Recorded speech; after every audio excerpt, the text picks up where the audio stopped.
നമസ്കാരം, പുതിയൊരു വീഡിയോയിലേക്ക് സ്വാഗതം. പലതരത്തിലുള്ള ലോണുകൾ എടുക്കുകയും അടയ്ക്കുന്നവരൊക്കെയാണ് ഇല്ലേ നമ്മൾ. ഇന്ത്യയിൽ സമീപകാലത്തായിട്ട് വായ്പാ വിതരണം ഉയർന്ന തോതിലാണ് എന്നാണ് കണക്കുകൾ വ്യക്തമാക്കുന്നത്. എന്നാൽ ഇതിനോടൊപ്പം തിരിച്ചടവ് മുടങ്ങുന്നു എന്ന പ്രശ്നവും ഉയർന്നു വരുന്നുണ്ട്. ഈ വിഷയത്തിൽ റിസർവ് ബാങ്ക് ഉൾപ്പെടെ ആശങ്ക പ്രകടിപ്പിച്ചു കഴിഞ്ഞു.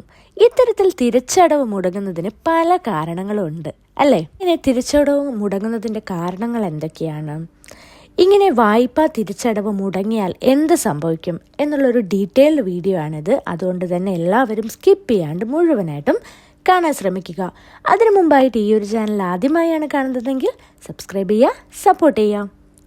ജീവിത ചെലവുകൾ ഉയരുന്നതാണ് പലപ്പോഴും നമ്മൾ വായ്പാ തിരിച്ചടവ് മുടങ്ങുന്നതിനുള്ള പ്രധാന കാരണമായിട്ട് മാറുന്നത് അല്ലേ.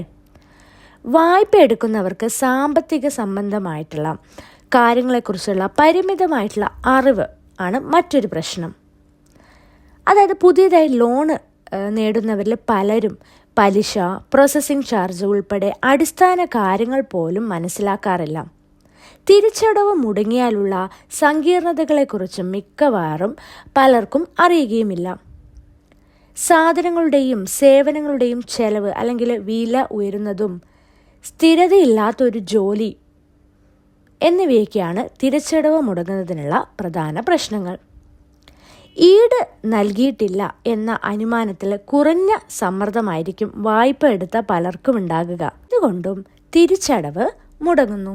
പൊതുവെ വായ്പകൾക്ക് പലിശ ഉയർന്നു നിൽക്കുന്നതും ലോൺ പേയ്മെന്റുകളിൽ വീഴ്ച സംഭവിക്കാൻ കാരണമാകുന്നതായിട്ട് സാമ്പത്തിക വിദഗ്ധർ ചൂണ്ടിക്കാണിക്കുന്നുണ്ട്. ഇനി വായ്പ തിരിച്ചടവ് മുടങ്ങിയാൽ എന്ത് സംഭവിക്കും എന്നുള്ളത് നോക്കാം.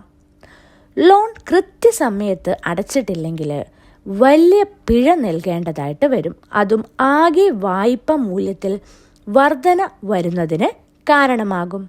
കൂടാതെ ഏതെങ്കിലും വായ്പകൾ തിരിച്ചടച്ചിട്ടില്ലെങ്കിൽ ക്രെഡിറ്റ് സ്കോർ വലിയ തോതിൽ താഴത്തേക്ക് പോകാനും കാരണമാകുന്നു.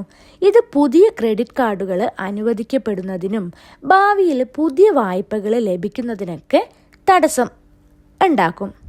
കൂടാതെ തുടർച്ചയായിട്ട് തിരിച്ചടവുകൾ മുടങ്ങിയാൽ പലിശ നിരക്കിൽ വലിയ തോതിൽ ഉയരുകയും സാമ്പത്തികമായിട്ട് ഭാരം പിന്നെയും വർദ്ധിക്കുകയും ചെയ്യും.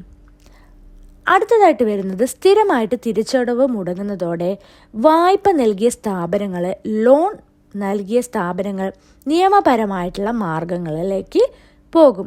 ഇത്തരത്തിൽ റിക്കവറി ഏജന്റുമാരെ ഏർപ്പെടുത്തുന്നതും കേസ് നൽകുന്നതിനും അടക്കമുള്ള രീതിയിലേക്ക് കടക്കുന്ന സാഹചര്യങ്ങൾ കൂടി ഉണ്ടാകാറുണ്ട്. ഇതേപോലെയുള്ള ഇൻഫോർമേറ്റീവ് ആയിട്ടുള്ള വീഡിയോസിന് വേണ്ടി ഈ ഒരു ചാനൽ സബ്സ്ക്രൈബ് ചെയ്യുക, സപ്പോർട്ട് ചെയ്യുക. താങ്ക്